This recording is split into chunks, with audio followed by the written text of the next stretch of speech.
closed session. I would ask our city attorney to please report on that. Good evening, Mayor and council members. The City Council is in closed session this evening on conference with legal counsel, existing litigation, Galt citizens for sensible planning versus the city. Council received an update. No action was taken. Thank you. The city clerk will now call the roll. Councilmembers Powers? Here. Singleton? Here.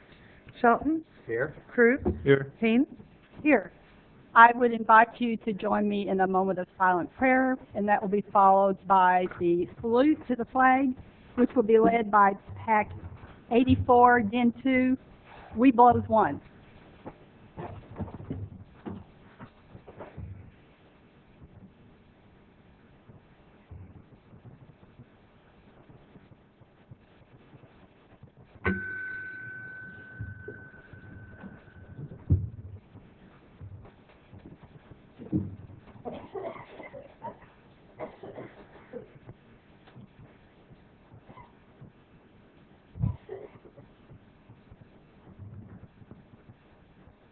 Color guard attention. Audience, please rise. Salute. Color guards, advance.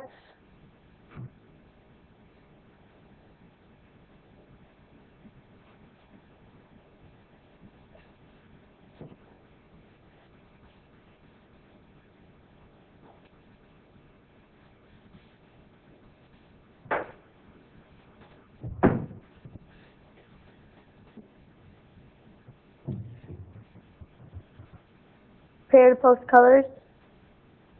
Post colors. Please join me in the Pledge of Allegiance. I pledge allegiance to the flag of the United States of America and to the republic for which it stands, one nation, under God, indivisible, with liberty and justice for all. 2.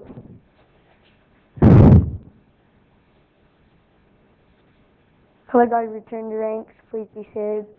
Thank you.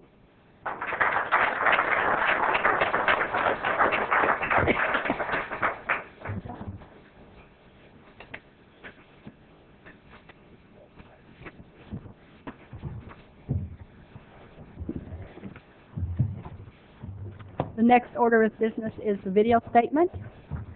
This meeting of the Galt City Council is being videotaped in its entirety and will be cable cast without interruption on Metro Cable 14, the Government Affairs channel on the Comcast and SureWest cable systems. Tonight's meeting can be seen on Channel 14 and will also be webcast at www.sacmetrocable.tv this Friday and Saturday mornings at 9 a.m.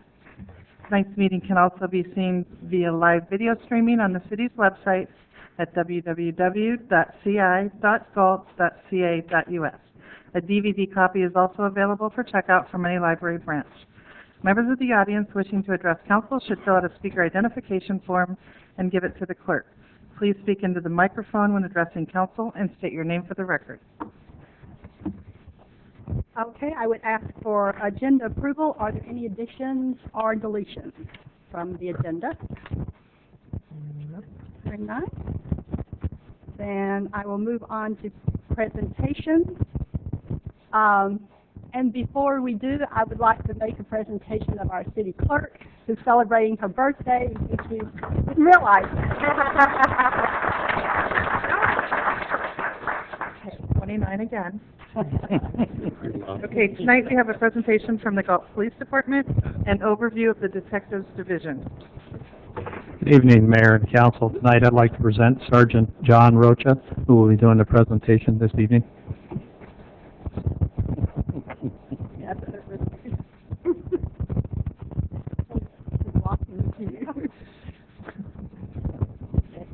Are you good? We have to put him back at that. Yes. Wait, let's do it over. Yes. Make a practical joke.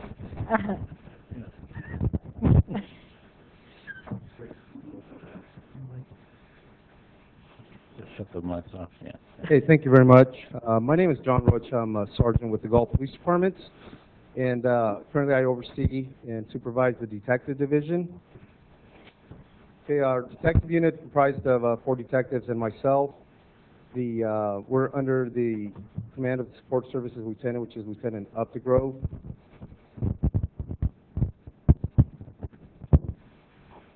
Okay, I've been with the department for 12 years. As you can see, each detective has been with the department no less than 5 years, and combined we have a total of approximately 40 years of experience. Training. Okay, our detectives receive an extensive amount of training. Some of the top ones right there, the basic investigators, the homicide investigator courses, both basic and advanced, and training department from the Department of Justice for narcotics investigation.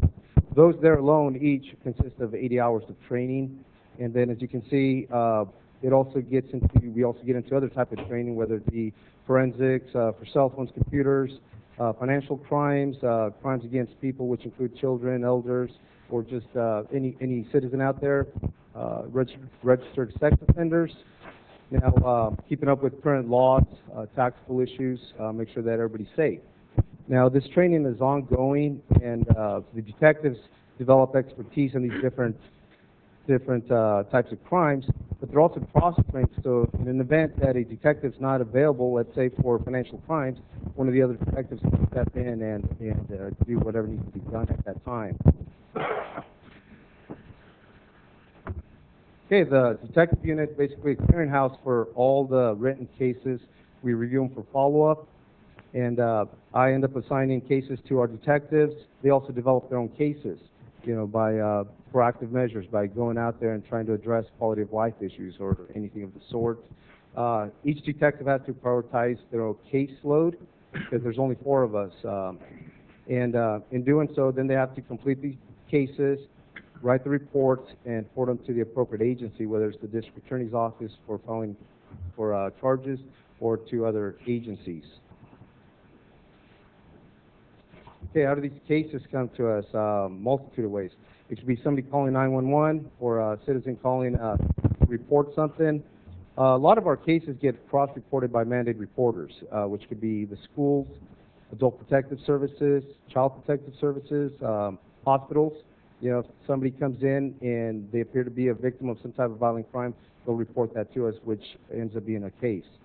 Our detectives also, like I said, they address quality of life issues. So if there's an area where, that's known to or suspected of drug sales or any of that sort, if we have a series of thefts or burglaries, whether they be at the market or somewhere, our detectives try to develop operations to go and address those issues, and once again, protect our citizens' property and try to reduce crime. Also, compliance checks, make sure that people that are on probation or parole are, staying out of trouble and not committing crimes.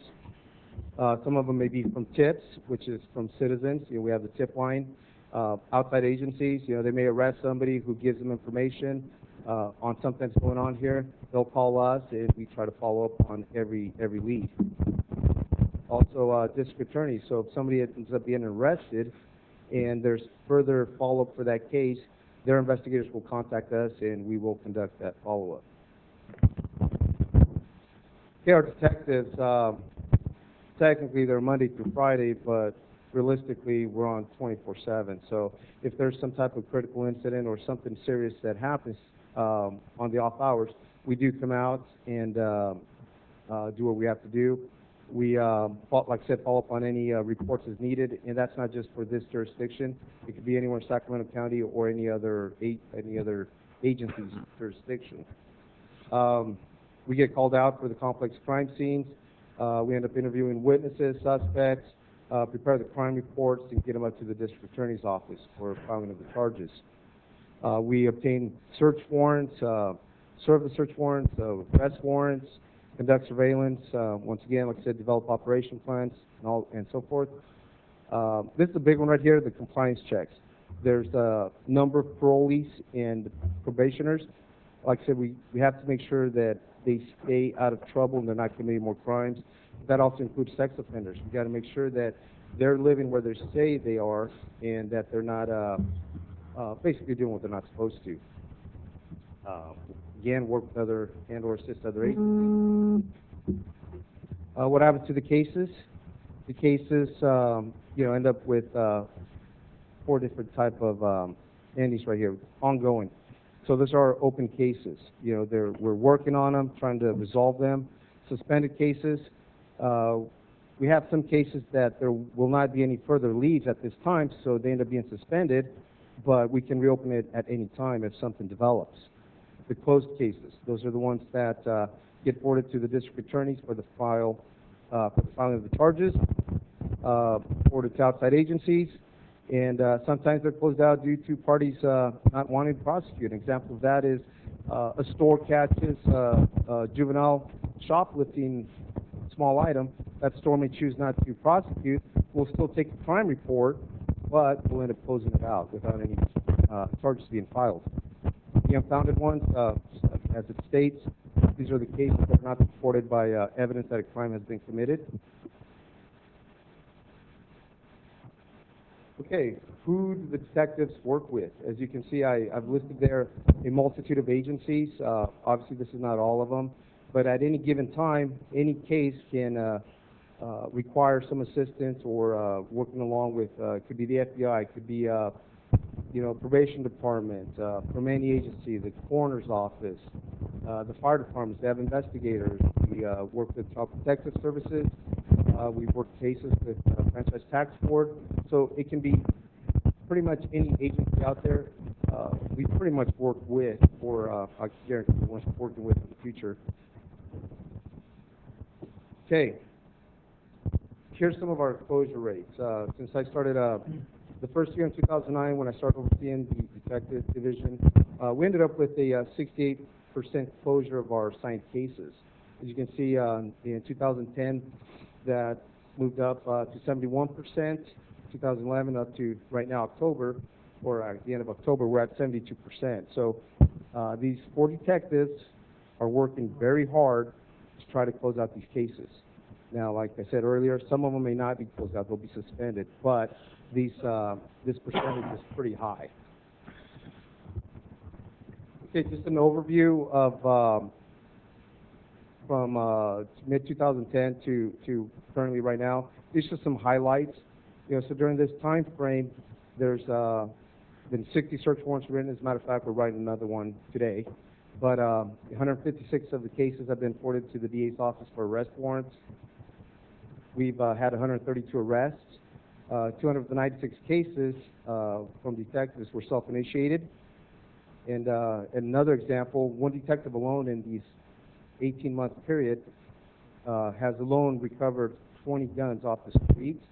You can see right there, 10 pounds of marijuana and approximately 10 pounds of methamphetamine. That's just one detective. And in July 2010, we had a case of 8 gang members that were arrested on 2 cases of attempted murder. And 3 of them are already serving 7 to 18 years prison terms. Another one's pending trial. September 2010, gang members in a vehicle contacted another one, and they ended up shooting at him. That suspect is pending trial for assault with a deadly weapon with gang enhancements. In November, 2 victims that were sitting in the park were approached by a gang member who shot at them, and that suspect's in custody and he's pending 2 counts of attempted murder. And here recently in May 2011, this was a month-long operation where vendors were identified as selling counterfeit merchandise. Now, on the day of the operation, due to inclement weather, only 5 of those suspects were contacted. As you can see, between those 5, they had a total of 2,791 counterfeit items that detectives were able to identify as counterfeit, and those items were processed as evidence. And of those 5 vendors, 2 of them have been convicted of felony charges, and 1 suspect has a warrant, so he's absconded right now, and others are pending right now for their cases. Once again, the detectives are pretty busy. These are our detectives. So they unfortunately couldn't be here right now because they're following up on another case right now, or else they would have been here.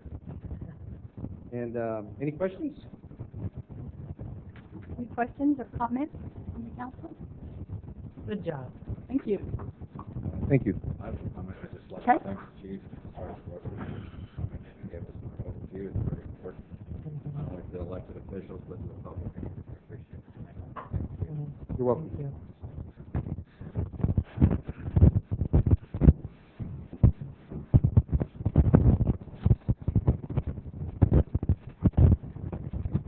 Would you read public comment?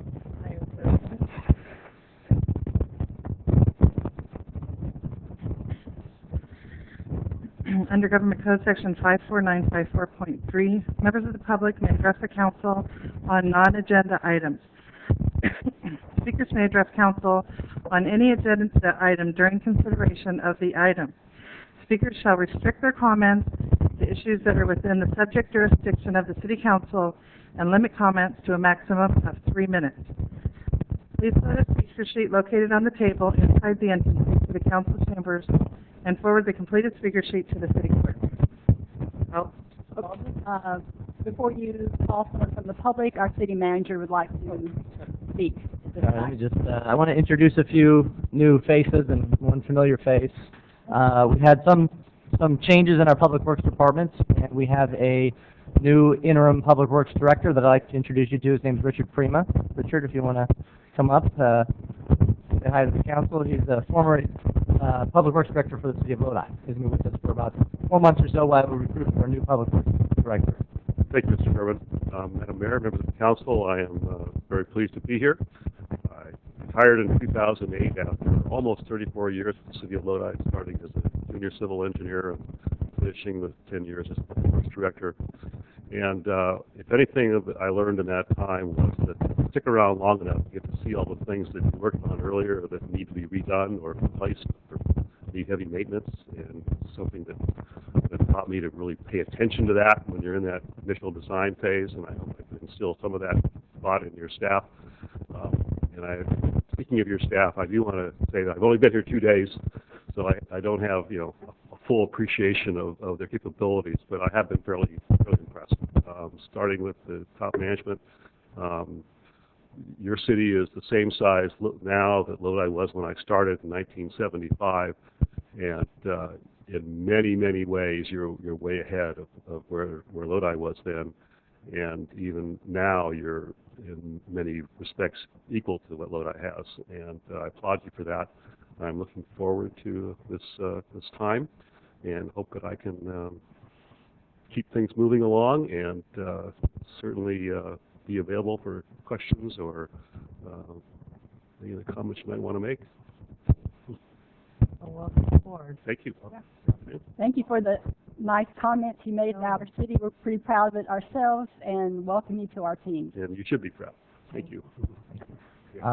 Also, a familiar face you might see back there, Mr. John Griffin. He's going to be helping us out as well as the acting interim senior civil engineer for the city. I know John worked with us for how many years? Do you want to come up, John, and just say a few words? We're happy to have him back and be part of our team again, even if we only have him for a little while. Yeah, I've been here. I was here 7 years, from 2000 to 2007. So it is very nice to be back. I'm actually sitting in the same office I was 7 years ago, so it feels like home. Like Richard said, it's neat to see some projects. When I left, the city was in the middle of design of the wastewater treatment plant. That was one of the projects I worked on for about 6 years. So now it's up and running. It's enjoyable to see. And then one of the other projects we started on is now getting ready to go out to bid for construction. So, like Richard, it's neat to see things continue to move. Grateful to be here. Thank you. We're glad to have you back. Thank you. You know, we say that. Thanks. All right. Thank you, Okay. Madam Mayor. Was that it? That's it. Thank you. City Clerk? Okay, now, Al Baldwin.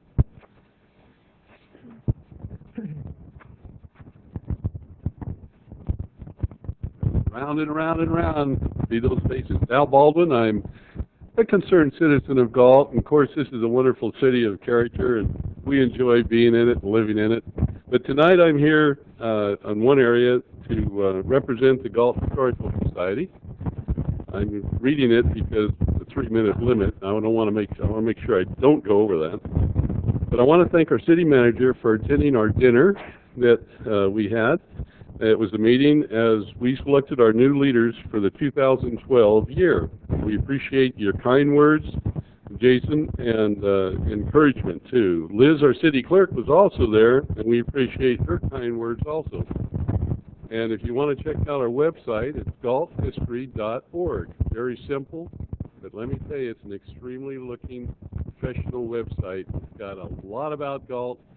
If you want to know what Galt's all about, just go to that website, galthistory.org.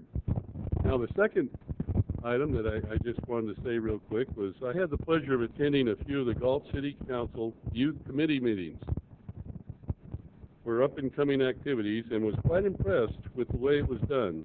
It was very well organized, and our mayor, Barbara Payne, was there too. And I must compliment her and the council for keeping this committee intact.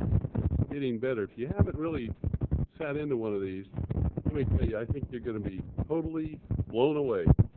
The way it's organized, the way they have someone in charge, the way they agendize things, it's well, maybe a little better than some of the council meetings I've seen, but it's extremely good. It is. It's very good, and we should be very proud of our youth in Galt. And basically, that's all I want to say. And welcome to the new people and the old people, and appreciate you being here down too. Thank you very much. Thanks, Al. Just a minute to stare, Al.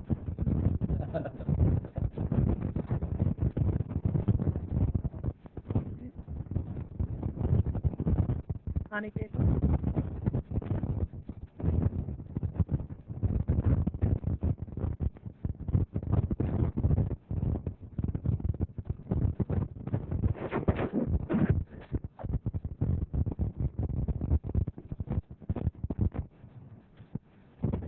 Okay, I'm Galt.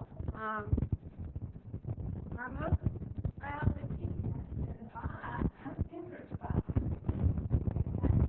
I am a very member of the committee.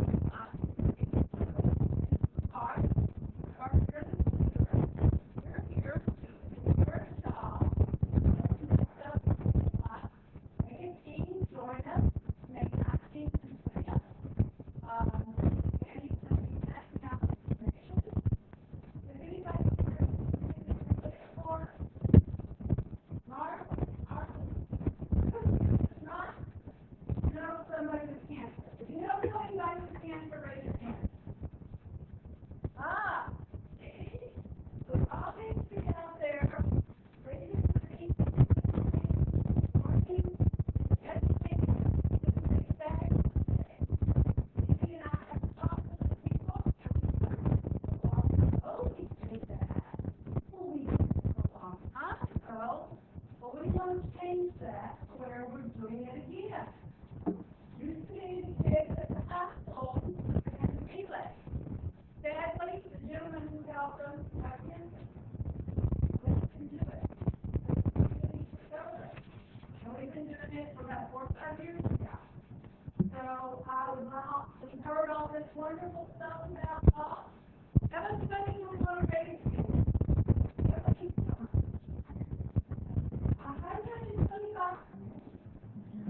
Now, the last company called y'all to either get a team, join the team, participate in our events that we're having for fundraisers from now until May. And we hope to graciously ask City Council for another honest business presentation rather than me up here talking for hours.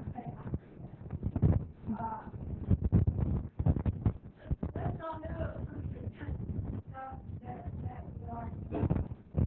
So, again, make a team, join a team, learn about it. Someone knocks on your door and says, my request for life team, if you don't do anything else, give them money. Now, go to the research, yourself,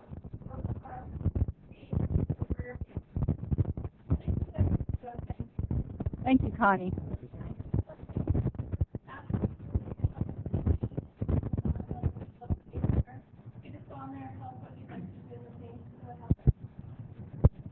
Can I ask you a question? Is this date set in stone? Because you know it's the same weekend as the Strawberry Festival. Festival, and we don't have a lot of activities here in town, and it just seems a shame that they're both going to be on the same weekend. They were last year. A lot of this, we have to work around in school. Because Okay. we use their track. Okay. So yes, it's a mess. It's not, we get the event on top of the event. So again, you know, let's go to the Scholar Festival, let's go on up.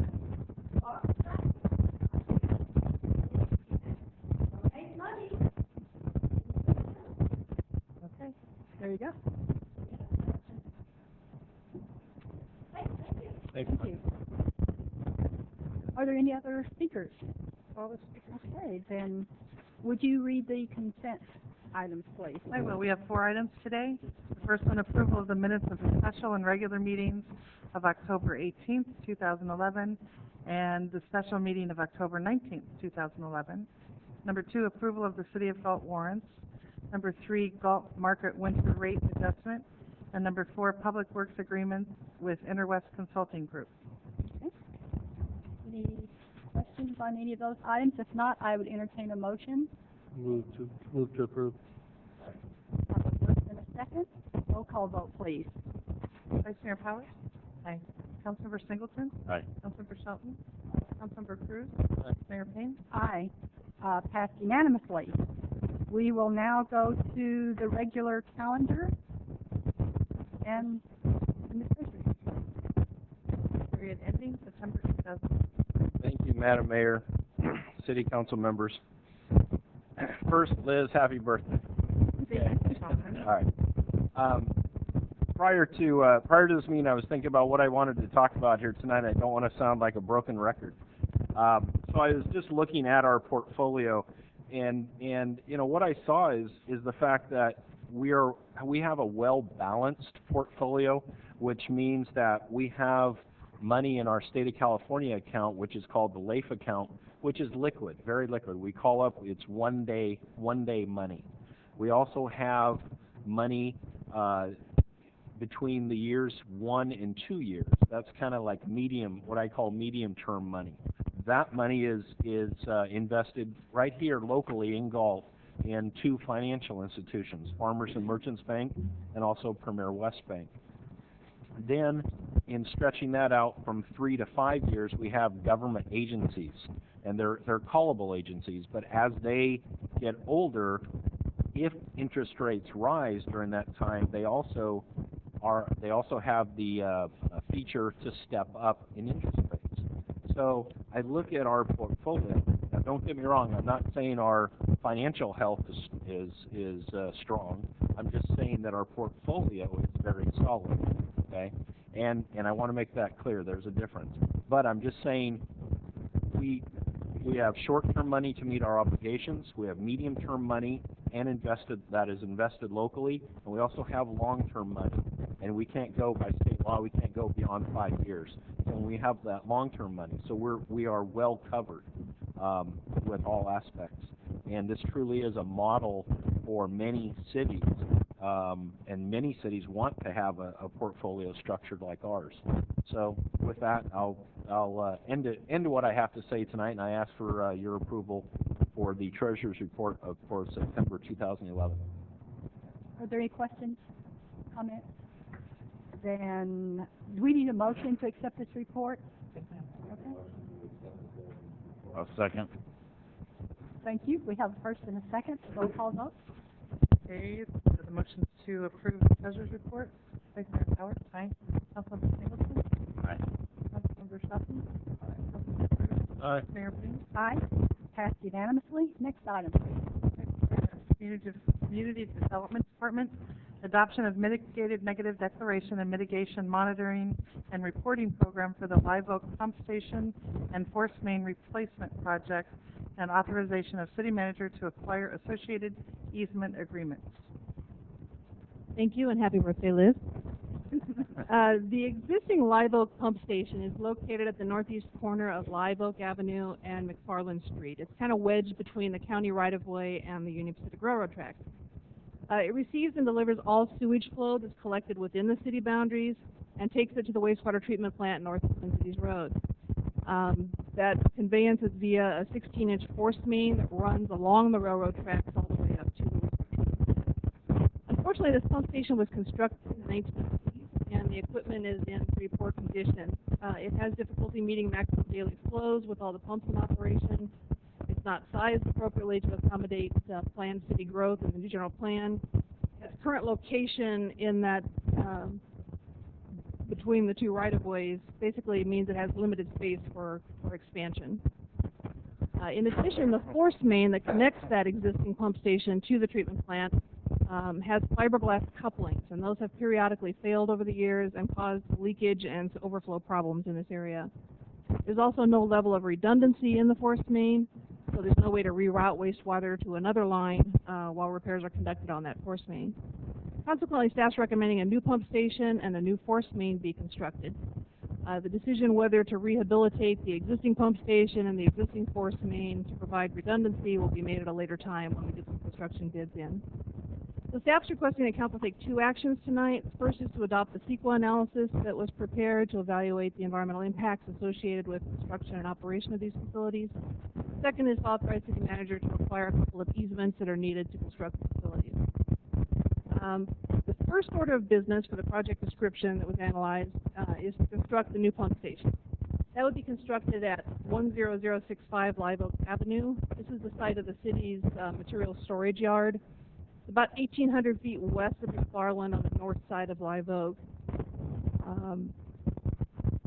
The new pump station facility would encompass about 8,800 square feet of one of two 20-acre parcels that the city owns. All the facilities would be located about 100 feet from the nearest property lines. The pump station would be designed to ultimately handle projected 2030 general plan build-out flows of 14.1 MGD, but it'll be initially constructed to handle about 9.5 MGD. Facilities will also include a concrete vault to house the flow meter, a concrete block and metal roof building to house the electrical equipment, a diesel generator for standby power, and some site security improvements. A non-potable water well will also be constructed that will be used for periodic cleaning and maintenance. Once the new pump station and force main are constructed, the existing pump station will be taken offline and evaluated to see if it can be rehabilitated, and the existing force main will also be evaluated. In an effort to maximize operational flexibility and redundancy, the project includes two parallel pipelines that would connect the existing pump station with the proposed new pump station. The primary line is a 30-inch diameter gravity feed line that will convey wastewater through the existing pump station to the new one. An adjacent 16-inch diameter force main is recommended to be installed at the same time. That would allow us to be able to, if we're working on the new force main, to send the wastewater back through to the old force main that runs up McFarland. The new 24-inch diameter force main will then extend about 12,800 feet from the new pump station to the wastewater treatment plant. John has the alignment of the pipeline up on the screen here. Basically, will extend from the new pump station through the city's property to Midway Avenue. It will then turn northward up Midway and run within existing rights-of-way to Twin Cities Road. The crossing of Dead Man's Gulch will be accomplished by bore and jack, so it'll go under the creek channel, and we'll avoid any wetland impacts by doing that. However, we will also need, in order to accommodate that construction method, we'll need some private easements right in that area to do that construction. So those are the two easements that are referenced in the recommendation. At Twin Cities Road, the CEQA document analyzed two options. It could either continue northward from Midway straight to the wastewater treatment plant that would go across the Roman Catholic Bishop Church property, or it could go east down Twin Cities Road and then up the wastewater treatment plant driveway to the headworks. At this point, we'd like to make a correction to the staff report and the public record. The staff report indicates that the option of going through the Roman Catholic Church property is off the table. We understand that there is opposition by that property owner, but we do want to just clarify in the public record that that option is still a viable one until we make that final decision. So we would like the option to be able to negotiate that if possible with that property owner. The existing 16-inch force main that runs along McFarland Street currently would remain in place.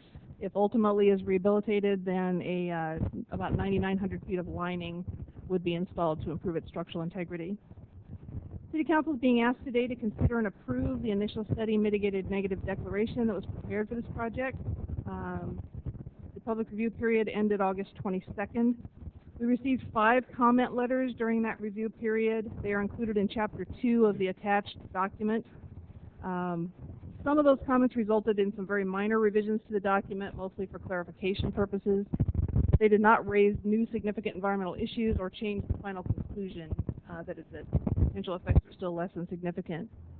One of the letters was from a property owner who has a well in relatively close proximity to the proposed pipeline that was not known at the time that this document was written.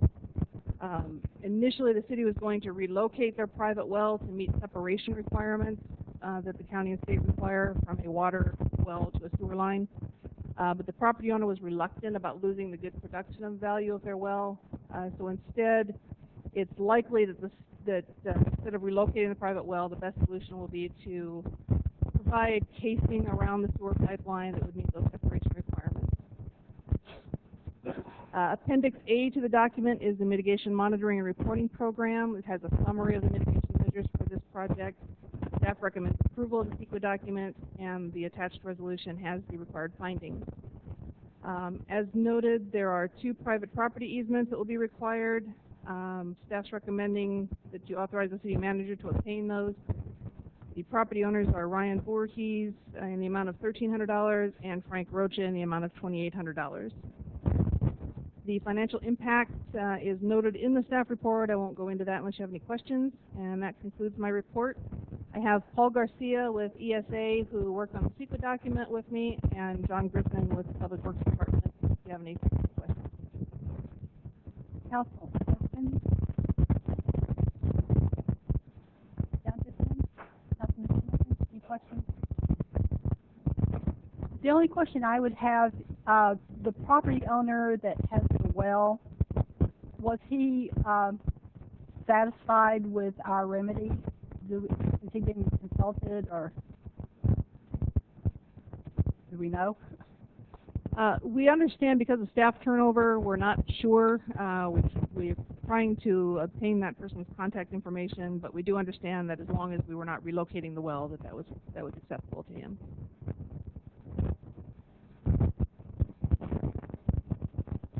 Okay.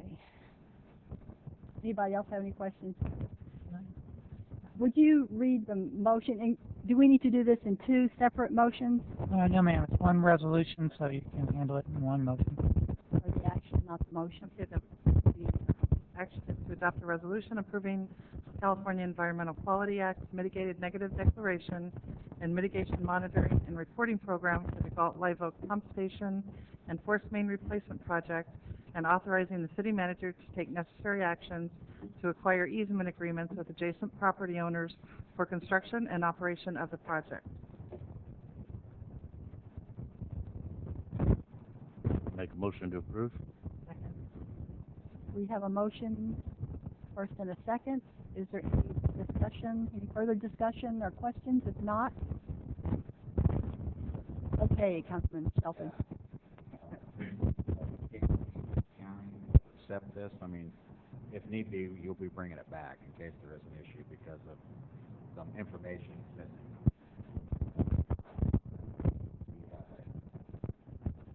You have an agreement with the county.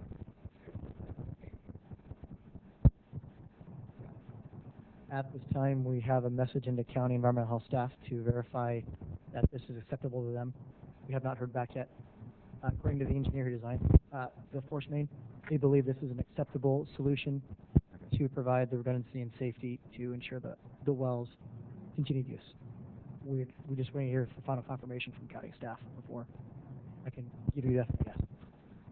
I would note that we did, the way that the document was written was that if the construction of steel casing around proposed project facilities is not elected or an equivalent engineering solution is not approved by the County of Sacramento, then the well is relocated.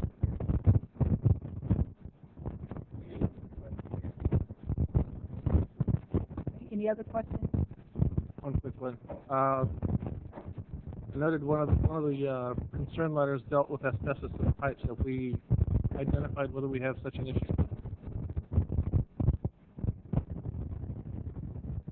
There is asbestos in the existing force main. However, as long as we are not crushing it or removing it, it is not an issue, and it will be left in place for long. It will remain in place. Yes. And if there's no other questions, we have a first and a second call for the vote. Vice Mayor Powers? Aye. Councilmember Singleton? Aye. Councilmember Shelton? Aye. Councilmember Kurtz? Aye. Mayor Payne? Aye. Motion passed unanimously. Next item, please. Next item, Culture and Recreation Department, proposed community sign. Good evening, Mayor and City Council. During the July 2011 strategic planning meeting, Council expressed a desire to add 2 additional message signs similar to the one that is located at Community Park. Staff has listed 6 potential locations that I will go over for these 2 additional signs. The first location will be Civic Drive and C Street, City Hall property in the landscape area. Number 2 would be Lincoln Way in Shabola. That would be the Aquatic Center's landscaping, the hills located there at the stop sign. Number 3 would be Lincoln Way and A Street, Smud Park. Number 4 would be C Street and 4th. That would be SP Park in Old Town. Number 5 would be Civic Drive and Caroline Avenue. That would be behind Littleton Center in the landscaping. And the 6th would be at Walker Park on Elm Avenue. Staff is looking for direction from council regarding the 2 proposed locations that you'd like to see these signs. I wanted to ask you, we have currently a sign over at Twin Cities and Carillion. We actually just have a frame that displays different signs. Would that be a possibility? It seems like that would be a very good location there at Twin Cities and Carillion. It is a location that we can look at. One of the reasons I didn't focus on that area is because we already have basically a sign for the community to place there. We also have the one on Community Park, which is also on Carillion. So I was trying to focus on this side of town for the sign. Okay, you've heard some of the recommendations. Are there any thoughts or comments on any of the locations?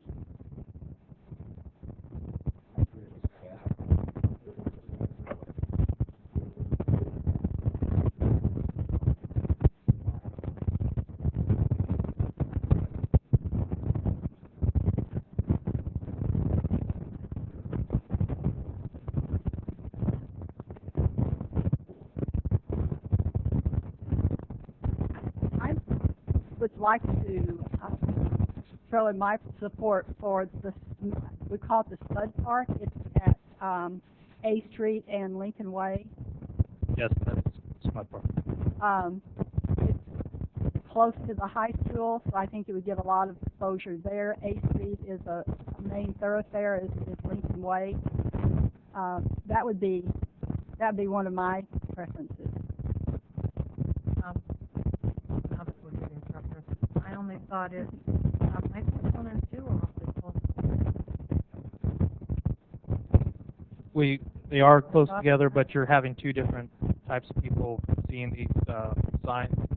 Coming in from Lower Sac, you'd catch that audience there, and coming off the C Street Bridge, really sometimes wouldn't even use you wouldn't use the bridge to go into Lodi if that's the way you travel down Lower Sac. Some people just won't go either way. They come in from Lincoln Way and Chabola up there, so they usually just go to C Street or put it down on A Street. Because now we've got 2 taxis coming.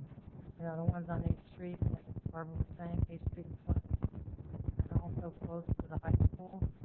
It would be on the opposite side of the high school. So if you were traveling west, you would.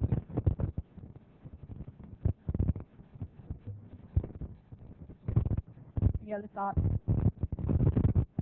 Oh, I like Lincoln and A, also C and 4th Street myself. Here we go. You shouldn't have given 6 choices. You know that already. You asked.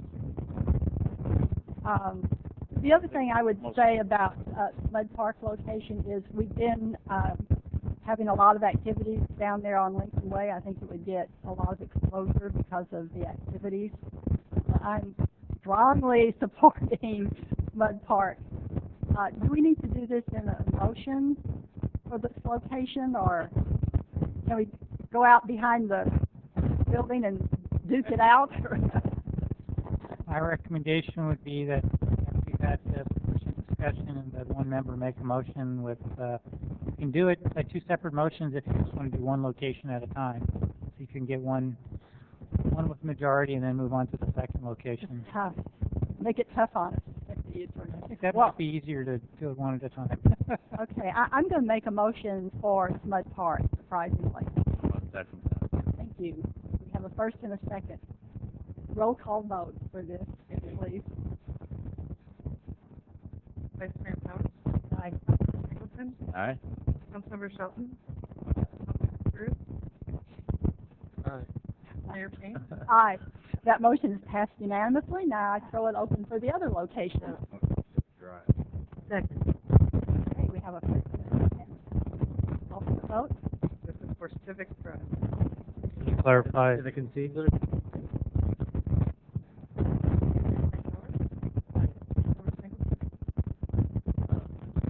Caroline, you're talking about right now. See. C, that's right here. No.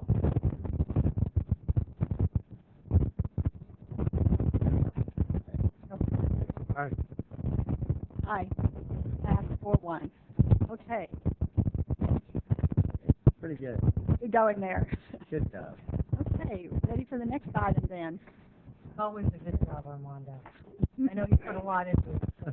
Thank you. Do we need to, okay. So we need a separate action to approve the budget appropriation. Okay, Now you want money. we got to pay for it? Okay, so I need another motion here.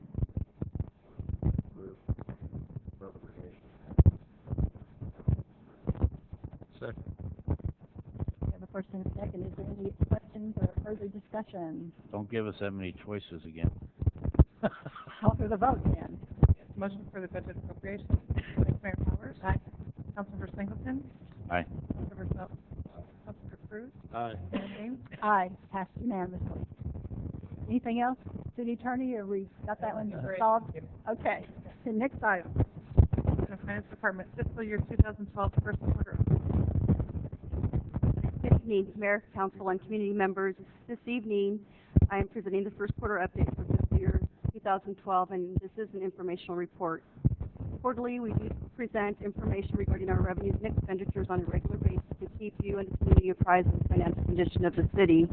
We focus primarily on the Culture and Recreation Fund and the General Fund, since those are the 2 funds that are primarily responsible for the day-to-day governmental operations of the city. In general, the annualized revenue amount should be at least 25% year-to-date collected as compared to the budget. Additionally, the expenditure amounts, we would hope that would be less than 25% of the annualized budget as well. The general fund revenue is approximately 10% of the budget, and I want to go over a couple of those primary items just so that we get a better understanding of that revenue stream. Property taxes make up approximately 26% of our general fund, and we receive our property taxes in December, so there is no reason to be alarmed at this point. So we expect that we will be at budget. Our budget amounts are flat as compared to last year, though. We have recognized that the decrease in the assessed values as received from the county assessor's office, we budgeted those amounts to remain flat as the prior fiscal year. So again, about 26% of our general fund revenues do come from property taxes, and we expect that we will receive our first advance in December, so we will not receive any monies as of the first quarter. Another primary revenue source is other taxes in the general fund. It comprises about 28% of our revenue in the general fund. Sales tax makes up about 19%. We've collected 13% through the first quarter. The good news there is that after some one-time adjustments, sales activity actually went up by 6% as compared to 1 year ago. So that's definitely good news on the city sales tax.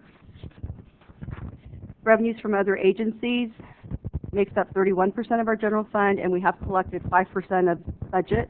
The primary revenue source there is our motor vehicle. It does account for some monies for police grants or CDBGs, but the primary revenue source is our motor V. Again, we receive those monies with our property taxes, and that is in December, so we expect that those revenues would be low in comparison to budget. Our current service charges for services is approximately 10% of our general fund revenues, and we have collected 40%. The primary source there is the payment that we received from our self-insurance fund. We received over $200,000, so that is about 40% collected year to date so far. On the expenditure side for the general fund, overall, again, expenditures should be around 25% of budget, leaving about 75% over the next 9 months.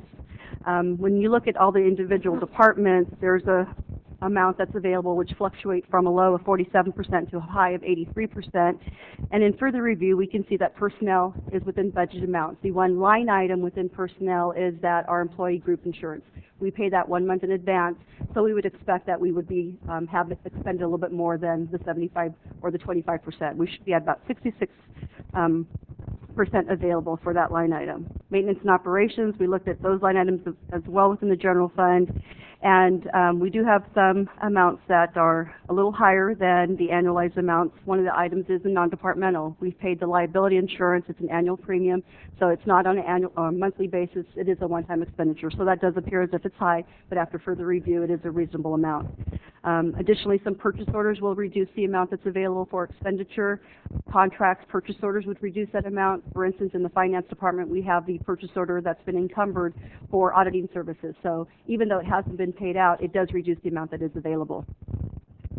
So that's a quick recap of the general fund. I do want to touch on Culture and Recreation Fund. Good news in that fund, we have actually collected about 26% of budget. The largest revenue source comes from the Galt market, which comprises about 83% of our budgeted revenues in the Culture and Recreation Fund. That single line item of revenues has already collected 26% of the market estimated revenue, so good news there. On the expenditure side, again, they have expended about 28% of their budget, leaving about 72% over the remaining 9 months.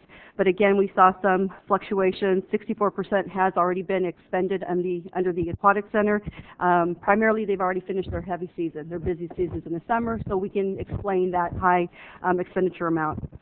Some of the other items within maintenance and operation, we have a professional service contract with our landscape contractor for some of our parks. So again, we've encumbered some of those monies, but a closer look means that we are really within the range of expenditures.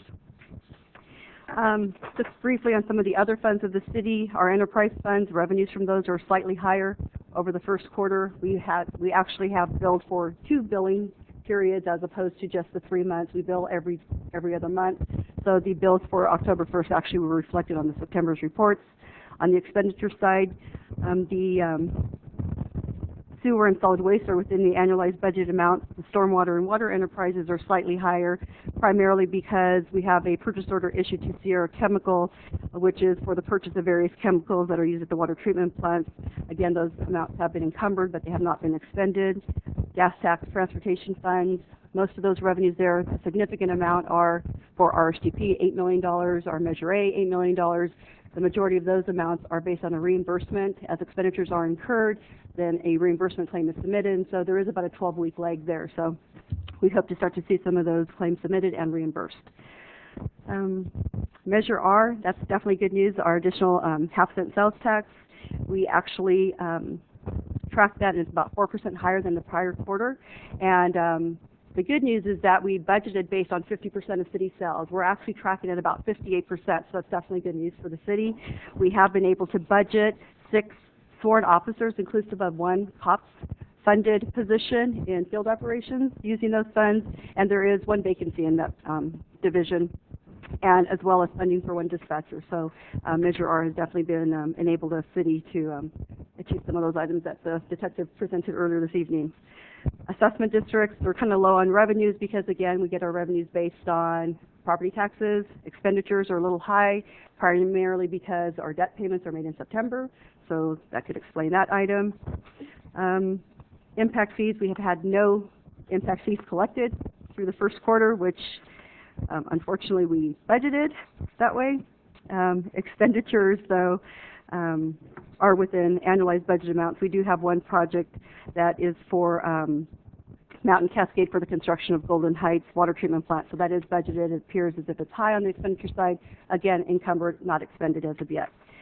And finally, the redevelopment agency, again, the majority of those revenues come from tax increment monies, and we will see that in December. The expenditures are actually low in comparison to the budget, primarily because the projects that we anticipated to be started are on hold based on actions at the state level, and we continue to await the decision or the ruling from the Supreme Court, and we hope that that will happen before the January date as presented. So with that, budgeted amounts continue to be recommended as of the end of the first quarter, primarily because we don't have enough information to warrant a change, and staff will continue to keep council and the community apprised on the financial condition of the city on a regular basis, and we look forward to presenting the next quarterly report. So if council has any questions of me, I'd be more than glad to try to address it this evening. And we still have our reserve money? Yes, our reserves are still fully funded. Good. We need to say that. I'd also like to thank our finance director for the workshop she put on for the council members to better understand the budget and the funding and the whole picture, so that we can be sure that we keep the city in good shape. I also like to comment that our finance director is very conservative in her projections, which is comforting when you look at some of the other cities that have not been so conservative. So I feel pretty comfortable, and I wanted to say that. Are there any comments from any of the other council members or questions about this? No? It was a good workshop. That was really fun to put together, too. Yeah. I know that's probably not so what other people would think, but it was definitely fun for me. Thank you very much. This was just an informational item. Yes, So information only. let's see. Thank you. Bring the balloons. While the balloons are coming back, I would ask if we have any written communications from anyone. Any written communications that we want to share?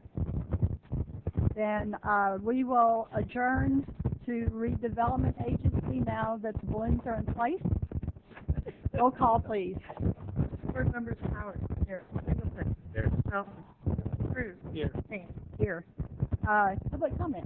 No speakers. Consent calendar. We have three items tonight.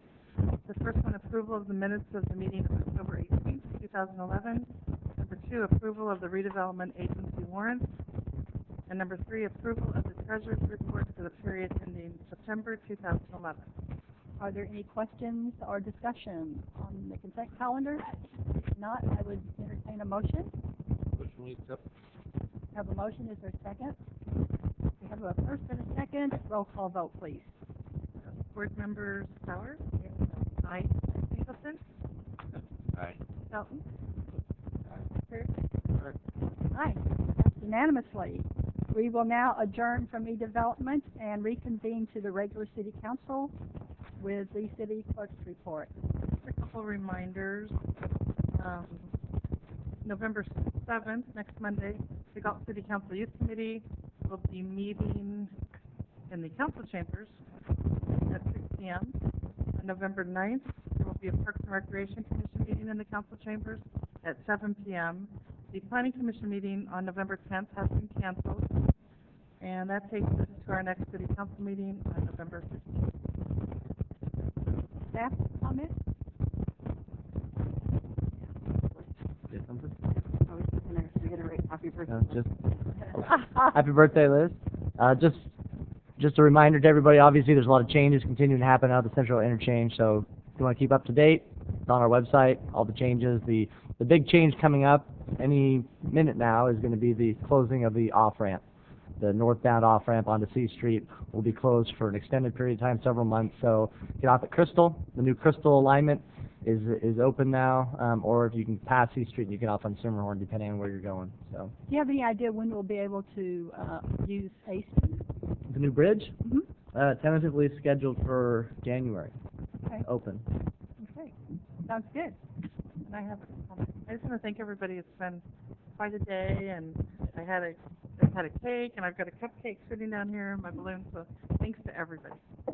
Well, We all love you, Liz, as you can tell. She tries to keep us out of trouble, keep us organized. Yeah. So we will go to, council members and vice mayor.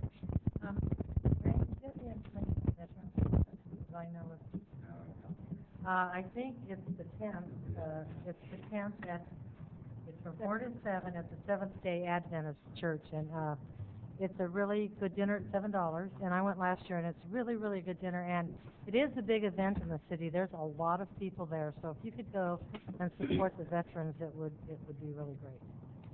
Very good.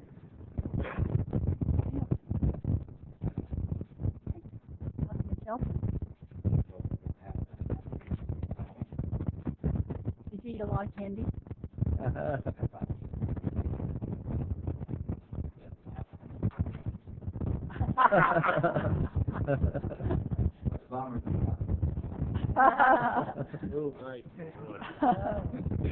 I'm not even going to ask Councilman Cruz. I know him too well. Do your kids have any candy left? Oh, let's not even go there. Councilman Cruz, do you have I have any? nothing. You have nothing? I would just comment that I attended the Sacramento Metropolitan Air Quality Management District, and believe it or not, we are trying to work with businesses and make it as easy as possible for them to deal with the restraints placed on us by the state and federal regulations. I think the business climate there is very favorable, and I'm happy to report that in the state of California with so many regulations. The other thing I would like to talk about is the Vice Mayor and I attended the Commission on Aging here in Galt, and Vice Mayor shared a lot of services that she's able to help out the senior citizens in Galt. With that, if there's no further business, I will adjourn this meeting at 5 minutes after 8. Thank you all for coming.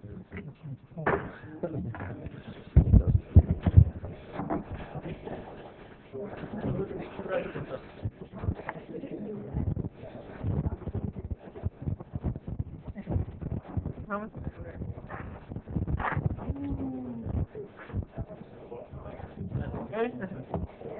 If a cat keeps calling.